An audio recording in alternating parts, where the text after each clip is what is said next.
By fans, for fans, the Hog Style. And now, here's your host, Sean Conti.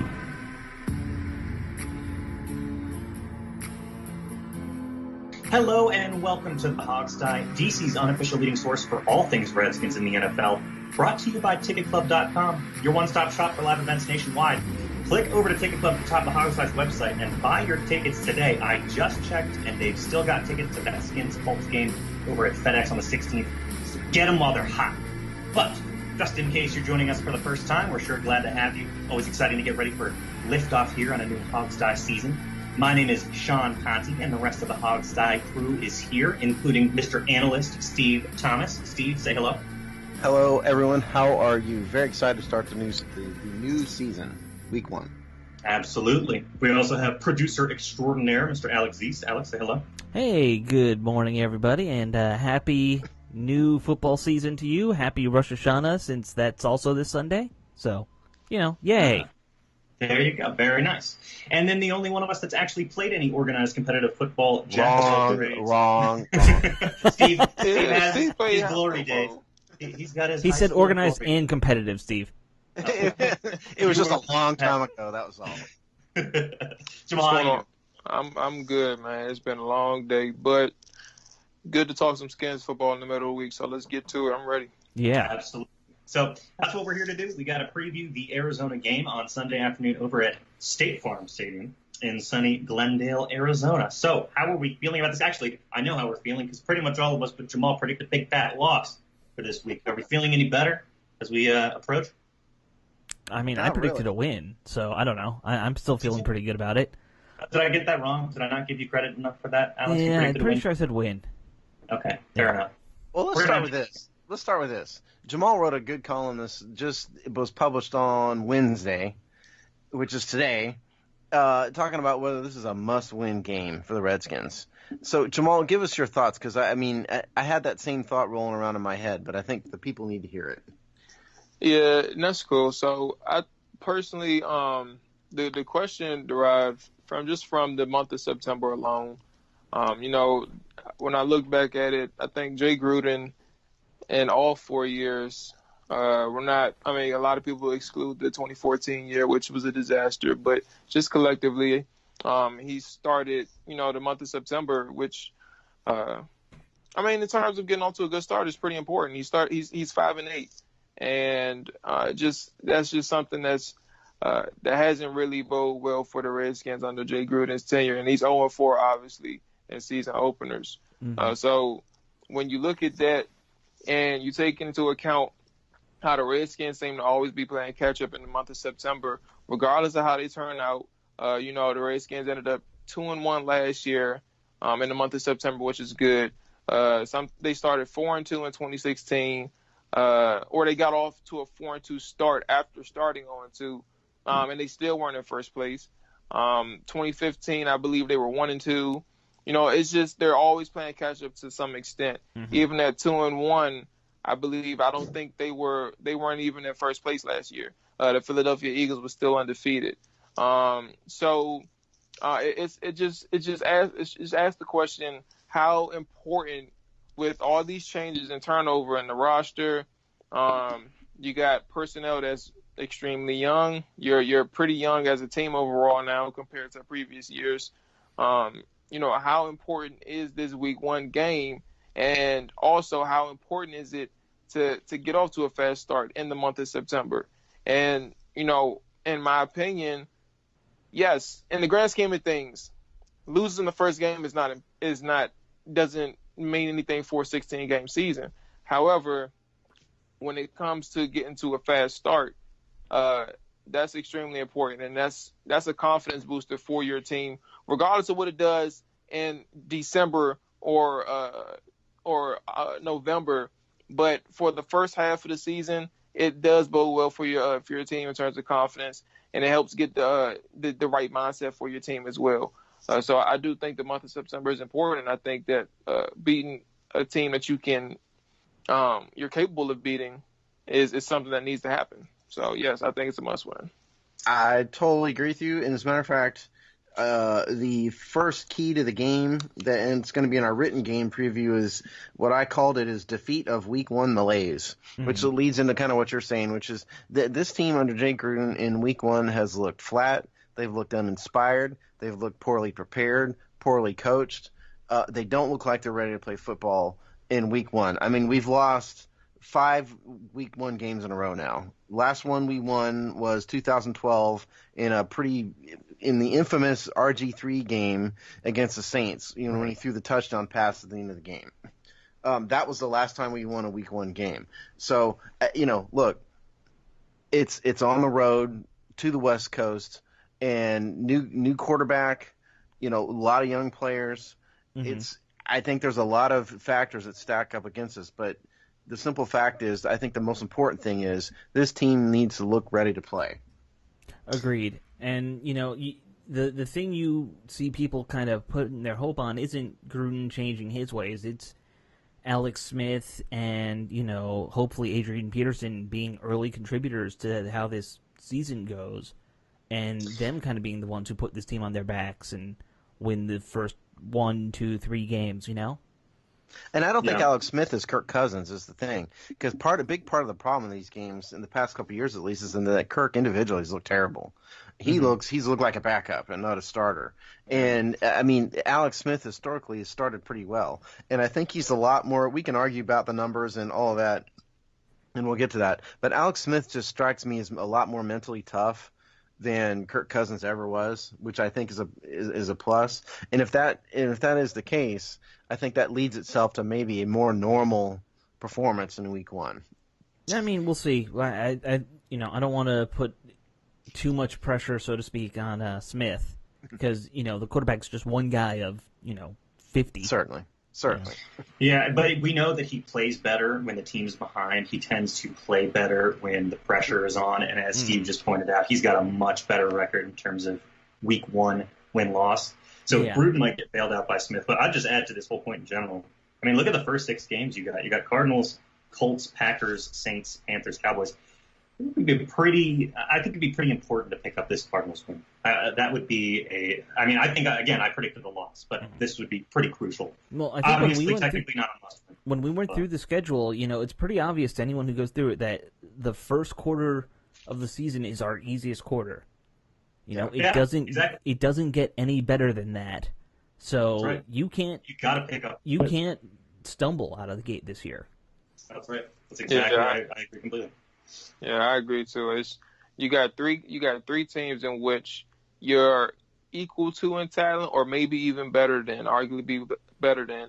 So there's no reason why you should fumble away an opportunity to get off to a good start this year. Especially, I mean, look, you got a lot of things going for you. And then in terms of the head coach himself, his seat is already warm. There's no the hot seat for Gruden that may be overstretched and overused a lot, but getting off to a bad start can definitely heaten that seat up a little bit for Jay Gruden, and that's just something that he needs to avoid as well. He's already acknowledged how poor of a start his teams have gotten off to in his tenure period, so he knows that it has to be addressed. Well, let's talk about some specifics here. As long as we're talking about our offense. The Cardinals have a fairly fearsome defense. Last year, and a new defensive-minded head coach too. Yeah, I mean, last year, to throw some numbers at everybody, they were 6th in total yards, 3rd in yards per play, 6th in rushing yards, 3rd in rushing yards per attempt. They've got Chandler Jones, lining up at defensive end, who's probably the top sack artist in the National Football League. It's very important, I think. And it's very fortunate that we're catching Trent Williams at the beginning of the year with this when he's still healthy, and he hasn't yet been beaten down by time. Because, Jones had 17 sacks last year. And what we can't have is Chandler Jones constantly in the backfield, pressuring Alex Smith, throwing his timing off, throwing his rhythm off, play after play after play. I think that's maybe the most important matchup. At least from Redskins offense to defense, is Trent Williams and occasionally Morgan Moses, because he does flip sides. He's not just on the defensive right side all the time. Those two guys have got to somehow contain Chandler Jones and not let him just go nuts in the backfield. Yeah, I agree completely. I think the key to the win for Arizona is going to be getting Alex Smith. Hopefully, he can use some of that elusiveness in the offensive line can hold up. Because I agree completely. That's probably the part of them that scares me the most for this matchup. Yeah, I mean, and the other thing here is that the Cardinals still have Patrick Peterson. Tyrann Mathieu is gone, the safety, but they still have probably the number one corner in football. The Cardinals have talent. Don't forget this. Yeah, it's the Cardinals, and if there's, they've had their issues, but there is talent on this defense. And we've got a bunch of brand new receivers, or not brand new, but a bunch of young receivers. Who need to prove themselves. Maurice Harris, has a concussion. He might not play. So you're really talking about Patrick Peterson versus Josh Doxson. Right. And the occasional Paul Richardson. That's what you're facing. And who's going to win that battle? Yeah. Who's more likely to win that battle? Well, and I mean, even on the inside, you've got two very talented linebackers there that'll match up pretty well against a guy like Jordan Reed or Jamison Crowder with Deion Buchanan. I tried to make that one word, but Deion Buchanan and then Riddick. They're both athletic freaks, equal to Jordan Reed in some respects in that athletic talent realm. So that's not going to be easy sailing either, passing over them. Yeah, exactly. So with that, on that train of thought, then I think we can all agree that getting that running game going is going to be critical Vital. To free up the passing game. My question to you is, what do you think is a reasonable expectation for Adrian Peterson going into this game? What do you expect to see from him? Total yardage, maybe. Just throw it. I mean, I know it's impossible because we haven't seen really what he's got in a while. But what are you expecting? You want what I expect or what I hope for? Give me both. Okay. Well, what I hope for, what I'm rooting for is about 20 carries. And him, doing his thing and being Adrian Peterson, averaging 4.5 carries a game, 4.5 carries 4.5 yards a carry. He does that. That's what he's you going to be hovering around 100 yards. I mean, I don't know what I expect because I haven't seen him run at all. I know. We haven't seen him for a full game. In forever. Yeah, we saw him for 5 minutes, in 2 weeks ago, and that was it. So I really don't know. What I do know is this: if you look at his history last year with the Saints kind of misused him. So just focus on his time with the Cardinals. He was very up and down. He had games he ran for 159 yards, I believe the number was in one game. But he also had games where he ran for 30 yards and was averaging 2 yards a carry. It was very up and down, and that's my fear. It's been my fear all along with Adrian Peterson is – for as much of an effort and all that, Hall of Fame attitude he has, I don't know if it's sustainable just because we haven't seen it. Right. That's my fear with him. Yeah, and I kind of agree with you. I've always kind of thought that and I know Steve wants us to kind of just run him till he falls apart, but yes. I think realistically what he will do is he will give you a good game every other game, every 3 games, and then those other 2 games, you got to rely on somebody else to help carry the load.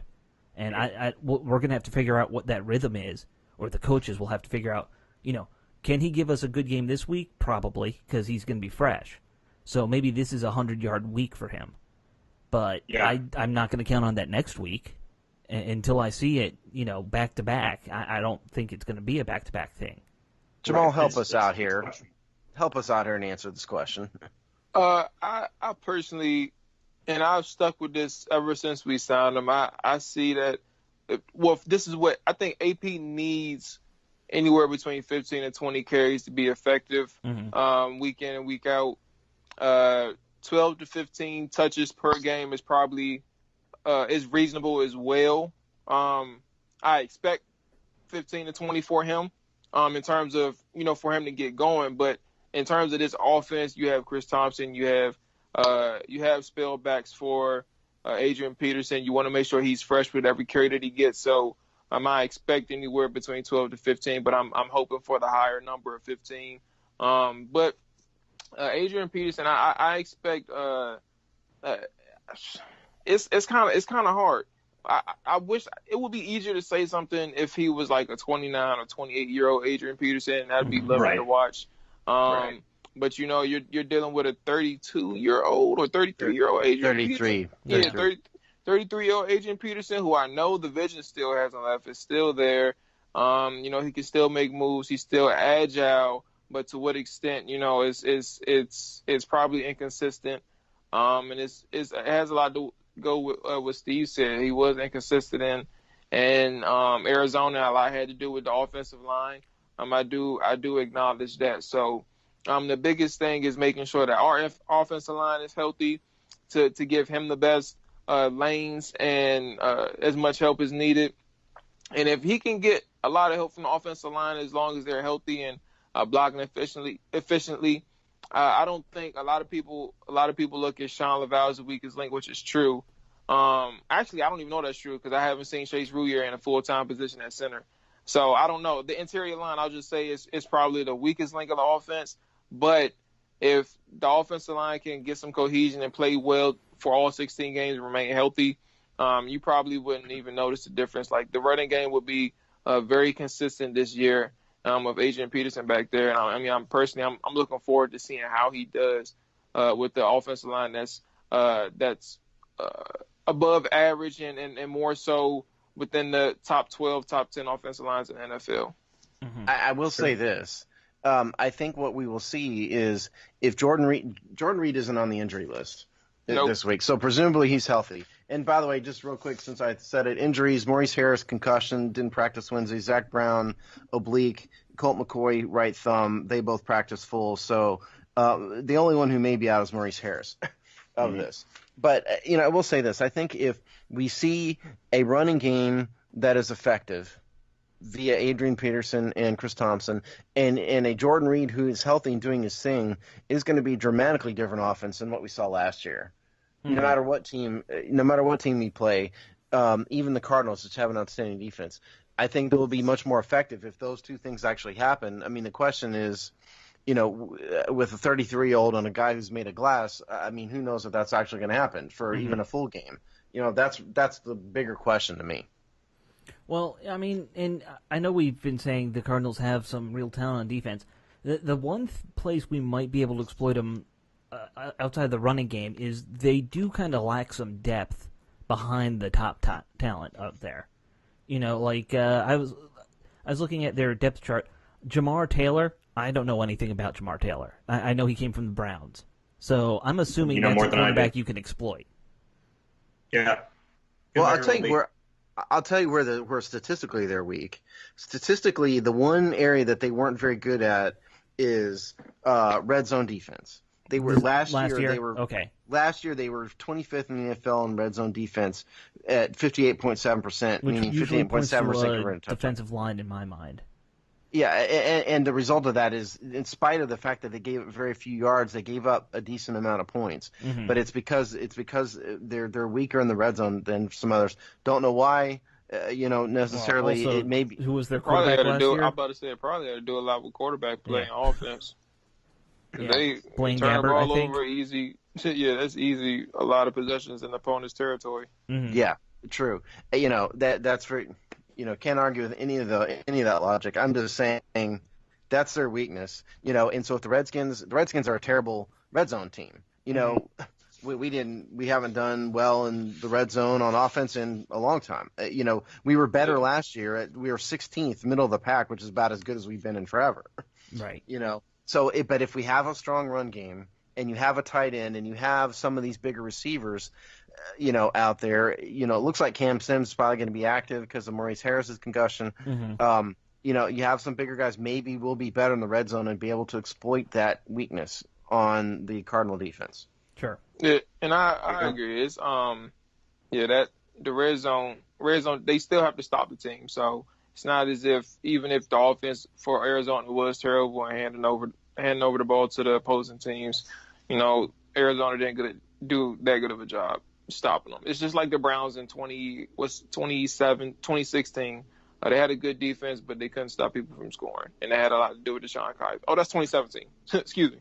They had a good defense, but they couldn't really stop people from scoring because of DeShone Kizer. So, it is what it is. So I agree. Yeah, fair enough. Well, you guys want to switch on over to the other side of the ball then? Sure. We talked a little bit about it, but that's a perfect segue to talking about Skins defense. So, Arizona, we got David Johnson back. We got Sam Bradford. What are you guys thinking? Steve? Maybe do you have any defensive keys to the game from your article?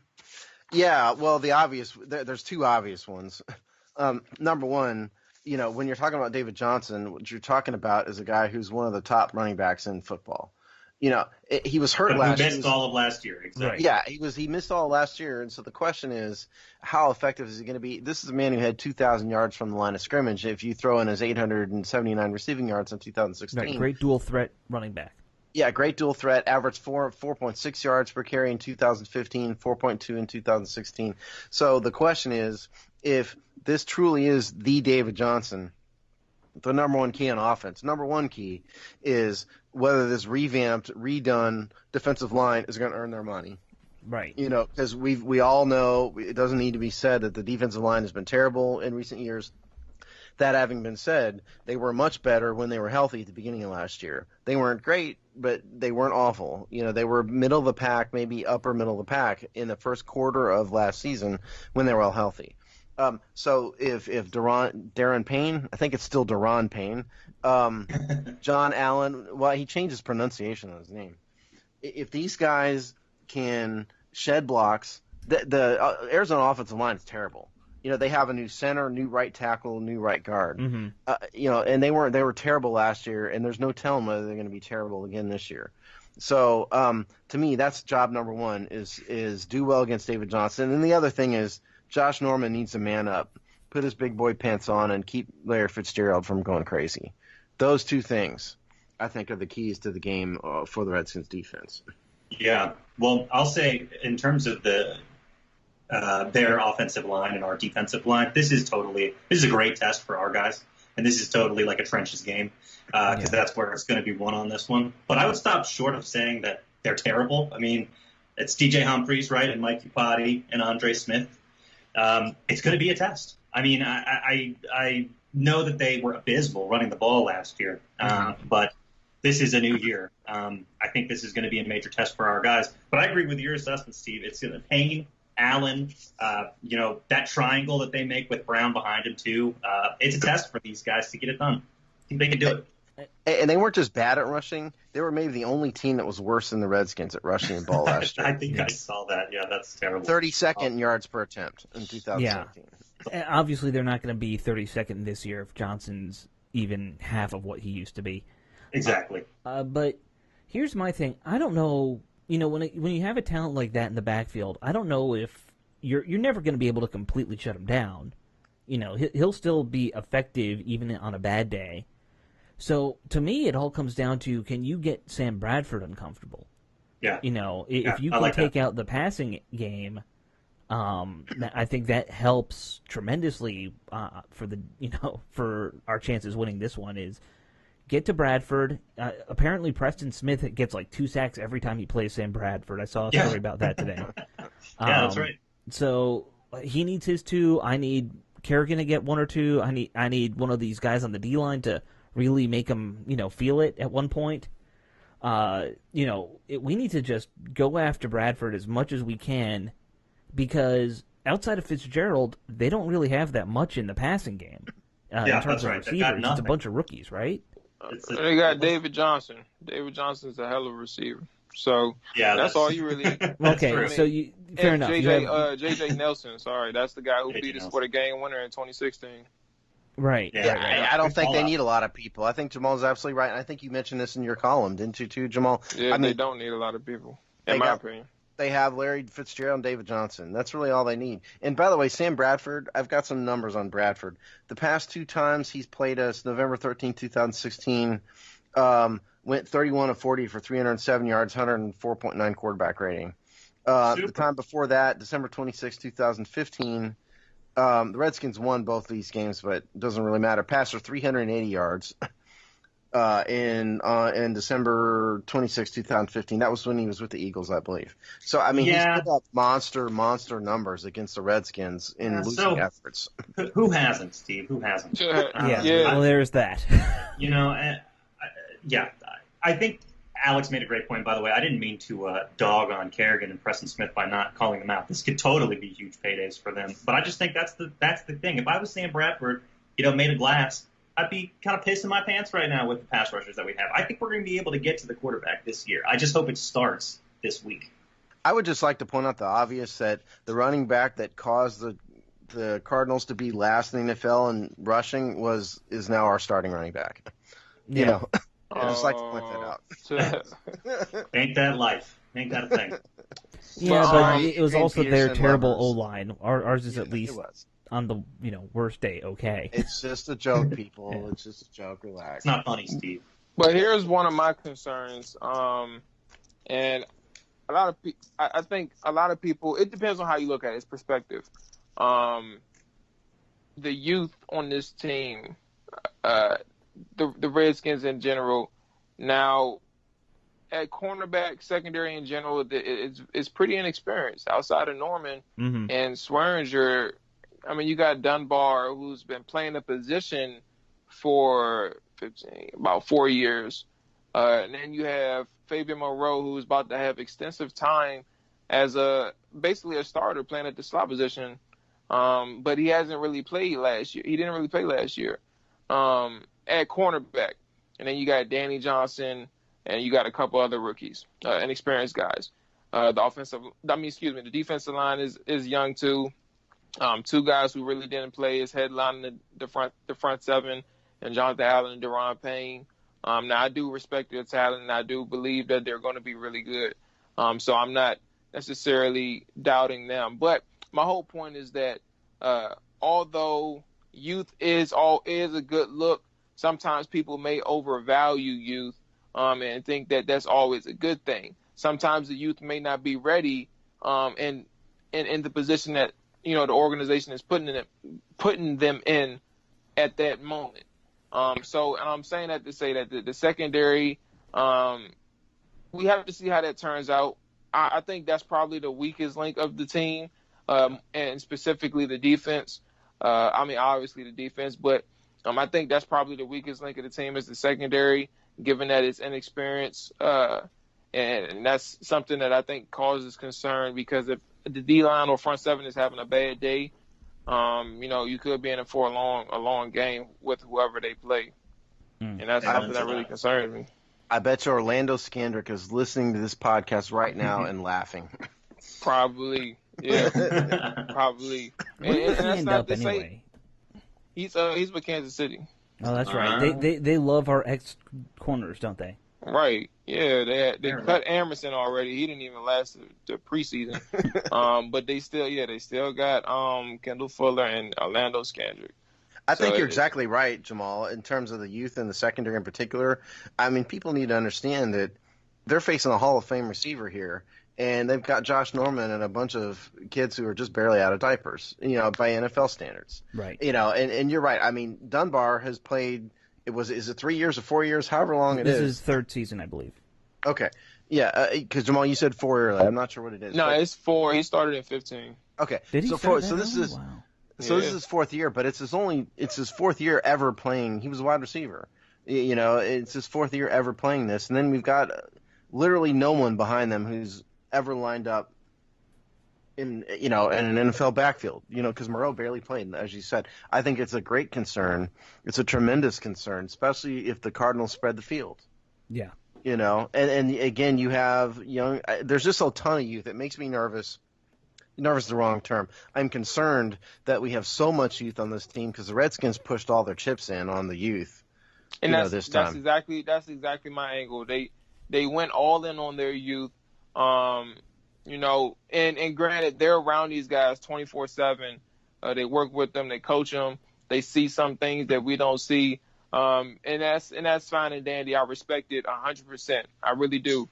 It's just more so sometimes, the shades, the Redskins shades, doesn't allow them to necessarily see that, okay, maybe these guys aren't ready. But at the same time, we're not going to know that until you get some games under their belt, Right. And see what it looks like. But in the meantime, it just looks like it's a cause of concern.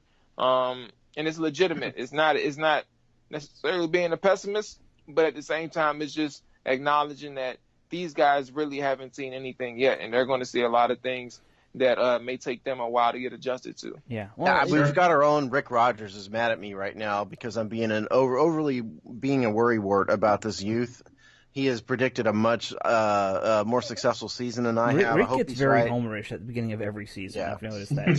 He thinks every year is the 12-4 year that we've been waiting for. You know, Right. That's right.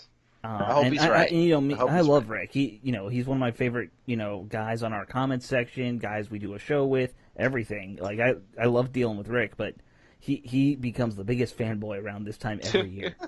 He'll go crazy when it finally happens. And another thing is the offensive side as well. The receivers. You don't really like your veteran is Jamison Crowder.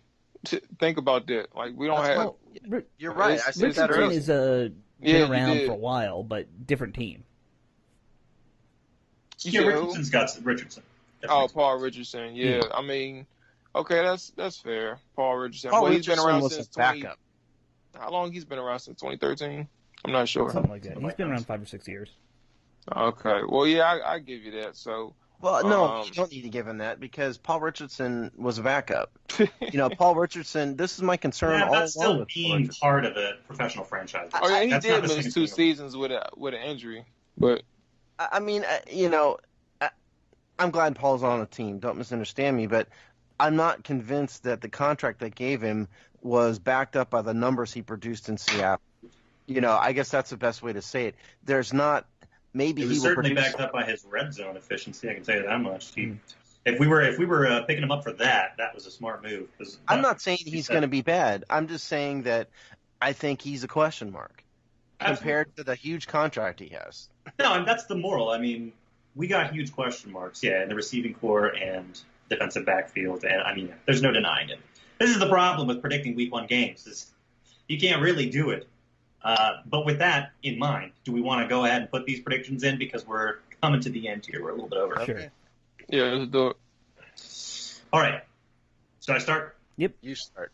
Okay, I'll fall on the sword first. Like I said, I predicted a loss. Okay, so actually, question for you guys: do I have to stick with my rigid season prediction? Okay, no. I can change it a little bit. I see more paths to victory than I did, a couple weeks ago before really looking into this game, the Cardinals. I see more paths to victory. I'm going to say we can get this win. I'm going to say we do get this win. It's not a big point differential, but we get it. Let's call it at 17-14 skins. Okay. I'll go. Okay. I predicted a loss. I'm still going to predict a loss here. Spoiler alert. For me, it's like if anybody out there's a pilot, when you fly airplanes, you evaluate risk factors. And if enough risk factors start piling up, separate risk factors, then you need to think about adjusting your flight plan, okay? Or, your flight profile, what you're doing. And in this case, there's a lot of risk factors. We have, like we talked about, we've got youth in the secondary. We've got youth on the defensive line. We have youth in the wide receiver core. We have a new quarterback. We didn't talk about this much. We have a new quarterback coming in, and we don't know if how well he's going to do in terms of integrating himself with the offense because he didn't play in the preseason.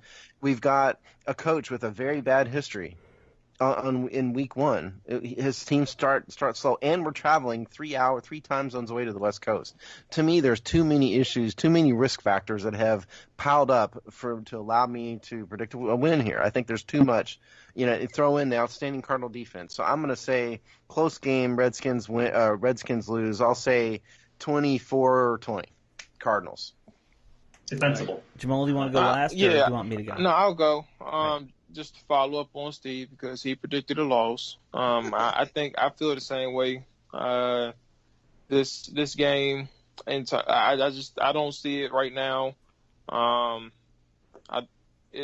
It'll be tough. I have no vision in terms of what to expect from this team. I think that they don't get off to that blazing fast start on the road against a team that they struggle to beat at their home field in recent years, and pretty much all their trips actually to that specific University of Phoenix stadium. So I think they struggle again, and it'll be a close game again. But probably, I guess I'll do 17-16 Arizona. Okay, 1 point loss. By the way, Alex, you were right. I'm sorry. Me, Steve, and Jamal all predict losses. You did predict. Win. Okay. So I got that wrong.